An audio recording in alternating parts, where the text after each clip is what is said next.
GameTalk guys, Groningen Ajax 1-3. We pulled that off. I don't know how we pulled it off, Sahbi, but should I state the obvious here? I mean, we've been struggling a little bit lately before the international break, now just right after the international break. But those 3 points always going to Amsterdam, man. Yeah, I mean, that's all that matters, right? That's all that matters, yeah. I was saying earlier to Papamento, you know how cliche this sounds, but if you play bad games or tight games and you still keep winning, it has all the signs. I mean, of course, signs of a champion. Signs of a champion. Exactly. So, how do you feel about the game? What can you say about the game? I mean, what can I say? Let me start by I'm so relieved that's the main thing. I mean, I probably have some few gray hairs now. More? Yeah, I mean, it was especially first half. I mean, I was so pissed, so stressed. We played poor. We played a poor. Why do you think that is? Why did we start the way we started? I mean, we started okay-ish, but we started okay. The first 10 minutes, I think we did okay. We had a lot of possession. We weren't really dangerous, but we had possession. The tempo was good. So I really thought, okay, this could be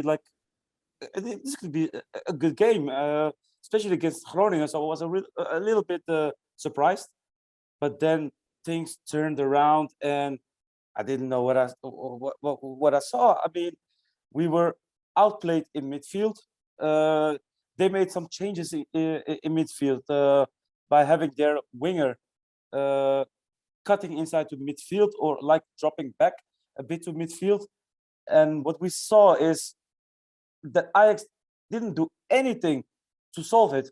So I blame Ten Hag a little bit on this. Let me stop you right there, right? I mean, we've always been. I mean, sometimes we're very critical about Ten Hag, but at this point, don't you think like players like Tadic, the captain, or Blind, a veteran, should step in the field and say, guys, we need to do this, or maybe discuss it with Ten Hag, like go to him, like, listen, this is happening. Can we do something? That's what I wanted to say. We're always blaming Ten Hag, but shouldn't we ask more of the veteran or experienced players as well? Juan, you were interrupting me. That's what I wanted to say. Sorry, bro. I said it.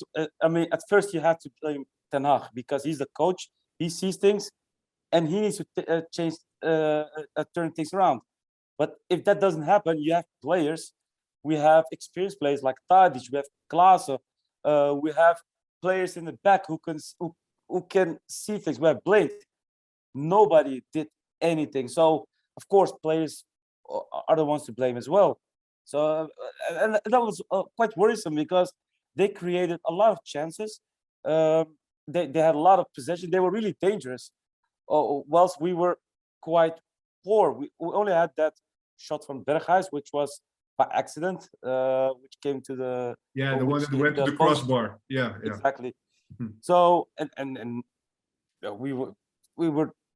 we did nothing. We did absolutely nothing except. How did we turn it around just before the halftime break? Lucky. We were Tadic brilliance? Well, the combination lucky with a small piece of flavor of Tadic. Okay. I mean, he did great, of course, with a throw-in. I mean, it was a set piece. It was a chance created from a set piece. He did well. I mean, the right back, I think it was Dunkerlau. He was poor in defending Tadic. Tadic was clever. He just turned and had a great assist to Klaassen, Mr. 1-0. In this case, 1-1. Always at the right time, right place. So yeah, 1-1, totally undeserved. I mean, we were not in the match. We were not playing well. So I was really happy with the 1-1 we saw already. But then we saw the penalty. Do you think the referee helped us a little bit there for keeping playing, like, because the additional time? Yeah. I mean, you can see it both ways. It was a clear penalty. I mean, no doubt about it. But it was already way beyond the additional time that was given. So yeah, we were lucky. That's why I said we were lucky as hell.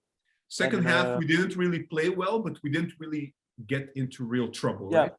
No, we didn't concede a lot of chances except one of Larsen, that header, which was held great by Onana. True. But he was very poor in general, Onana. Yeah. What's your overall take on Onana? I mean, I asked this also to Pavimento earlier. I have to ask you this question as well. Do you think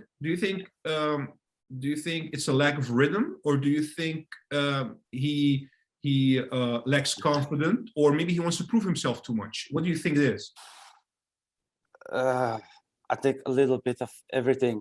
I mean, I swear to God, when I watched today the game, and I really watched Onana, I'm seriously hesitating whether he doesn't do this on purpose to piss off Ajax. Come on, man. Like, I mean, it's that, or whether whether this is just his level, and he took those pills already years on and on and on. Come on.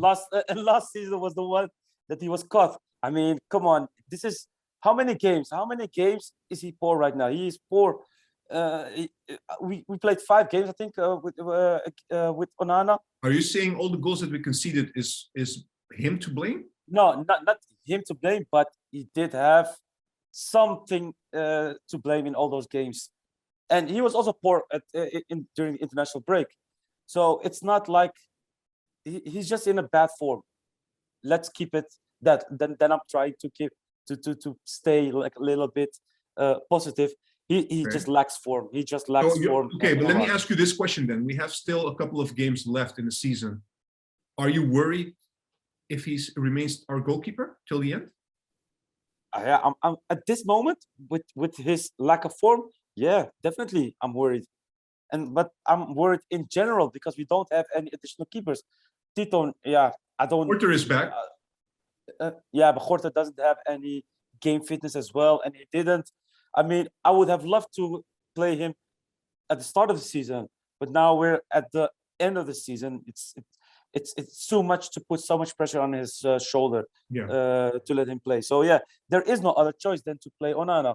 Let me ask you another question. Yeah, let me ask you another question. I want to touch upon the players that had a chance to start. So Schuurs, Kudus, what do you think of their performances? Kudus played quite well. I mean, if you look at how many games he played for Ajax and his match fitness, etc., I think he did very great. He was one of the best in midfield. He ran a lot. He went often deep. He did lose some balls, but everybody did.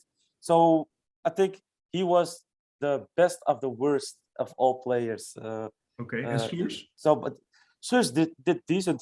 I mean, you could blame him a bit on the first goal, but on the other hand, he was quite solid in the second half. To be fair. Yeah. So let me ask you another question as well. Brobbey, right? I mean, so far every time he comes in, he has impact. He has impact. Whether it's the way he holds the ball or the threat that he brings, you know, like when he's a striker, also that he can run, you know, like away from defenders. Yeah. I mean, he basically just prepared the goal for Berghuis on the third, but will be there. Do you think Ten Hag will at some time think, you know what, Brobbey deserves to start, or do you think this will remain until the end of the season because of Haller being so important throughout the season already? I think this will remain. But Ten Hag, knowing he always goes for things that are there already, and he doesn't. And I mean, Haller is of course a top scorer. He was our top scorer in Champions League, in eredivisie, so he will use that to keep Haller in starting lineup. Yeah. But although I do think Brobbey is excellent, he brings energy, he brings speed. His link-up play was excellent today. Only in the 20 minutes that he played, so that's so great to see. Yeah. I really thought that he would be substituted. Haller would be substituted way earlier because of the fact that our 3 attackers, we lacked speed, we lacked depth. I really thought with Berghuis on the right and Thijs on the left, we would see a lot of high crosses to Haller because that's the only way we could reach him. Yeah. We didn't see anything of that. So we can blame him. We can blame him, of course, because he didn't have a good game, like you said. But at the end of the day, as well, he didn't get any service. You know. No, that's why. I mean, you can see it in both ways, but that's why I thought Broby should have gotten in way earlier, because we already had a 2-1 lead. We knew we will get a lot of space during the second half. So it was a bit too late from Ten Hag to put him in. But yeah, I mean, apart from everything, like what happened today and the difficulties we've had also before the international break, how many of these games do you think we can still pull to the end of the season? And let me ask you another question: do you think now it's good because Ten Hag has more time now, during the week, going from one game to another game? So do you think that will help us till the end? Because we know also that PSV they're still in the Conference League. Yeah. No, yeah, of course it will help us. I mean, we're nearing the end of the season. Players get tired, coming back from international break, coming back from long trips.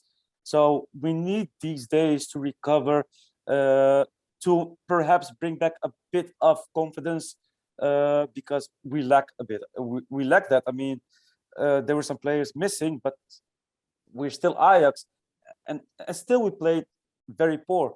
So we need to get that rhythm back by gaining confidence, giving a lot of rest, and so it's on the other hand, it's a good thing we don't have any Champions League, because now all eyes are on the eredivisie and of course the cup final. So yeah, I think it's a good thing that we have a week rest to prepare.